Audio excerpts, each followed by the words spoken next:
Siirryttyään Formula Ford-luokkaan vuonna 1987 ja voitettuaan saman tien niin Suomen, Ruotsin kuin Pohjoismaidenkin mestaruudet, Häkkinen sai syksyllä kutsun nuorille kuljettajille Englannissa järjestettyyn suureen testitilaisuuteen.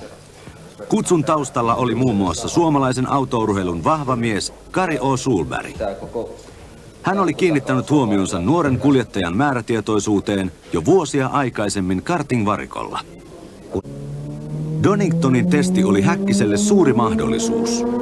Parhaiten menestyville oli luvassa vahva taloudellinen taustatuki ja ura ammattilaisena ulkomailla. Toisaalta epäonnistuminen olisi merkinnyt lähes varmaa päätepistettä nousujohteisesti alkaneelle uralle. Sittemmin arvostetuksi pitkän linjan Formula 1-toimittajaksi kohonnut Erkki Mustakari tapasi Häkkisen ensimmäisen kerran juuri Doningtonissa.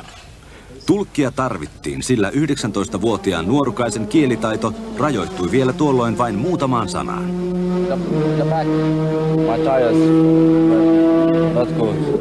Seuraavana päivänä ajettiin sitten testit ja siellä oli Mikan lisäksi oli varten. Siellä oli aikamoinen asiantuntijaryhmä ja muistan muun muassa edesmenneen James Huntin sanoneen, että tossa pojassa on jotain poikkeuksellista.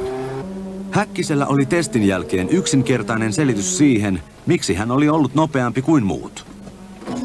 Sillä me saatiin se aika, että mä testasin noita siipiä, että kaikki muut kuljettajat sanoivat, että nostetaan siipiä ylöspäin, että saadaan renkaisiin enemmän pitoa. Ja mä ajoin silleen, että mutkissa oli renkaassa hyvä pito, niin mä ajattelin, että laitetaan suorillekin lisää vauhtia. Mä ajattelin pistää siipiä suoremmaksi. Niin se onnistui.